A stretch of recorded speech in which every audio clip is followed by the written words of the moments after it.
We guide you through how to delete private server in Roblox or cancel Roblox private server subscription. So the first thing you need to do is to open Roblox and go to the game where you created the private server. Click on the three dots or settings icon next to your private server and select Manage Private Servers.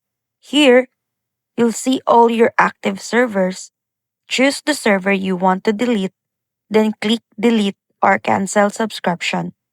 Confirm your action when prompted, and your server will be removed immediately if you're also looking for Stop Being Charged.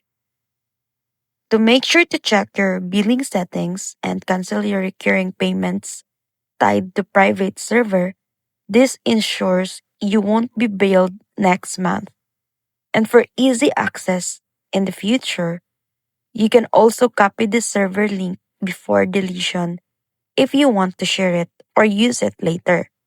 Following these steps will remove your Roblox private server and cancel your subscription in under a minute, keeping your account clean and your payments under control.